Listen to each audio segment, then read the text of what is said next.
Assalamualaikum warahmatullahi wabarakatuh.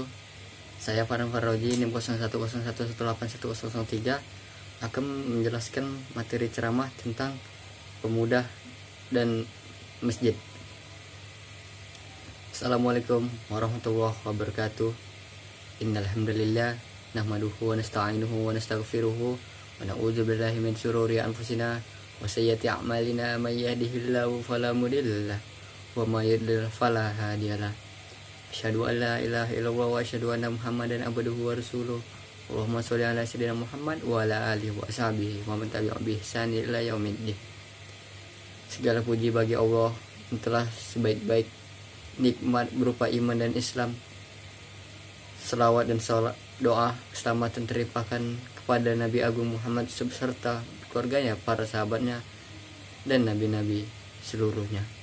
Hadirin berbahagia, menurut istilah, masjid berarti suatu bangunan yang memiliki kiblat yang didirikan untuk tujuan beribadah kepada Allah serta sholat berjamaah, zikir, membaca Al-Quran, dan ibadah lainnya. Bagaimana firman Allah yang artinya, dan sesungguhnya masjid-masjid itu adalah kepunyaan Allah, maka janganlah kamu menyembah seorang pun di dalamnya di samping menyembah Allah. Quran Surah Al-Jin ayat 18. Maksudnya adalah masjid adalah kepunyaan Allah. Kita tidak boleh menyembah siapapun di dalamnya selain menyembah Allah Subhanahu wa taala. Allah juga telah berfirman dalam surah At-Taubah ayat 18 yang artinya, hanyalah yang memakmurkan masjid-masjid Allah ialah orang-orang yang beriman kepada Allah dan hari kemudian, serta tetap mendirikan sholat, menunaikan zakat, dan tidak takut kepada siapapun selain kepada Allah. Maka merekalah orang-orang yang diharapkan termasuk golongan orang-orang yang mendapat petunjuk. Quran Surah At-Taubah ayat 18. Dalam sebuah riwayat dikatakan bahwa Nabi SAW juga menjelaskan dengan sabdanya yang artinya, jika kamu melihat seorang rajin mendatangi masjid, maka persaksikanlah ia sebagai orang yang beriman. Hadis riwayat Tirmizi. Dan beliau mengesahkannya serta yang lainnya. Dari firman Allah dan sabda Rasul di atas, dapat kita simpulkan bahwa orang yang rajin mendatangi masjid atau memakmurkan masjid, maka ia termasuk orang yang beriman kepada Allah serta hari kemudian. Kita patutnya bersyukur karena kita berada di bangsa yang mayoritasnya Muslim. Coba kita lihat saudara-saudara kita yang berada di Amerika Serikat dan Eropa. Mereka sangat sulit apabila ingin melaksanakan sholat berjamaah. Hal inilah yang patut kita syukuri. Di Indonesia, sangat banyak masjid tercatat. Hingga 2017, terdapat 900 masjid di Indonesia. Ini angka yang sangat luar biasa dan fantastis. Namun, ini juga termasuk angka yang cukup sedih dan miris. Mengapa demikian? Karena dari sekian banyaknya masjid, namun hanya beberapa saja masjid yang makmur. Lalu, kemanakah generasi muda kita? Generasi muda lebih mementingkan hal-hal yang dapat merusak seperti main biliar, karaoke, dan lain sebagainya. Lalu bagaimana keadaan di masjid? Hanya terlihat orang-orang tua. Itu pun hanya beberapa saja sholat di masjid. Sungguh, ini sangat menyedihkan bagi kita. Karena generasi muda lebih mementingkan hal-hal yang lain. Bagaimana cara kita generasi muda memakmurkan masjid? Apabila kita tidak bisa menjadi imam sholat berjamaah ataupun menjadi penceramah atau khotib, kita bisa memakmurkan masjid dengan cara-cara sebagai berikut ini. Yang pertama, yaitu membersihkannya dan memberinya wangi-wangian. Hal ini diperintahkan oleh Allah Subhanahu wa taala dan oleh Rasulullah SAW sebagaimana hadis yang diceritakan oleh Aisyah radhiyallahu anha. Rasulullah SAW memerintahkan untuk membangun masjid-masjid di perkampungan-perkampungan, lalu dibersihkan dan diberi wangi-wangian. Ada sebuah cerita pada masa Rasulullah SAW dahulu, di mana pada saat itu Rasulullah SAW pernah kehilangan seorang wanita atau pemuda berkulit hitam yang biasa menyapu di dalam masjid. Beliau pun bertanya tentangnya dan dijawab bahwa ia telah meninggal.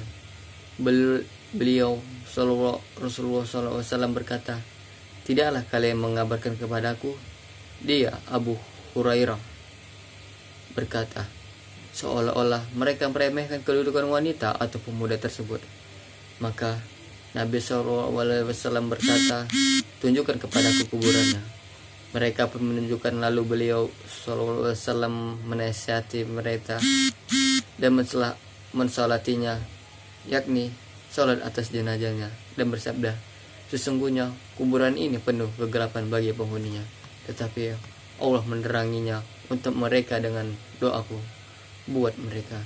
Hadis riwayat Bukhari dan Muslim. Dari cerita ini kita ambil hikmahnya, yaitu Rasulullah sangat menyayangi orang-orang yang membersihkan masjid tersebut. Yang kedua, zikrullah, sholat dan tilawatul Quran, serta menghadiri majelis ta'lim dan majelis ilmu. Nabi SAW berkata, masjid hanya dibangun untuk zikrullah, sholat, dan membaca Al-Quran. Zikrullah merupakan amalan yang agung, dan sebaik-baiknya tempat zikrullah adalah masjid. Lalu sholat.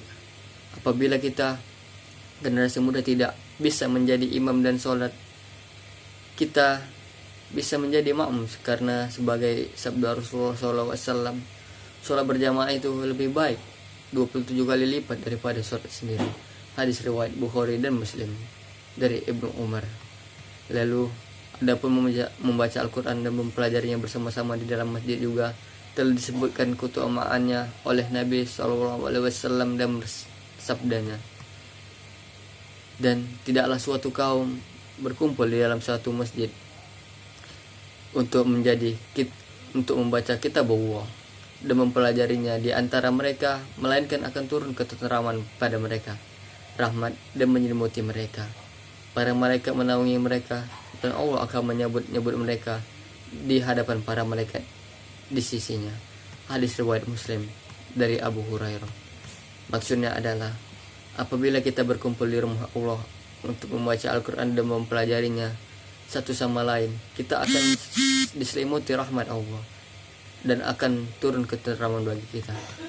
Dan masih banyak lagi cara kita memakmurkan masjid, namun sekarang hanya tergantung kepada hati kita dan diri kita sendiri.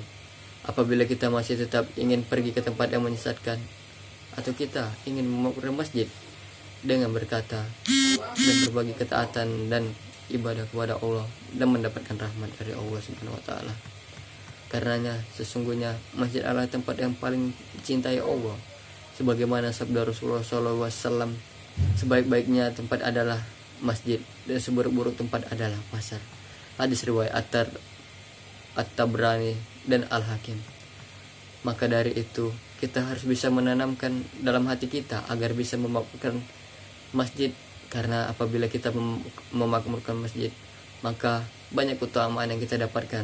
Sebab Rasulullah SAW bersabda, ada 7 golongan yang akan menaungi mereka pada hari tiada naungan selain naungan Allah, yaitu diantaranya dan seorang yang terikat hatinya dan dengan masjid ketika ia keluar hingga kembali ke masjid. Hadis riwayat Bukhari dan Muslim dari Abu Hurairah.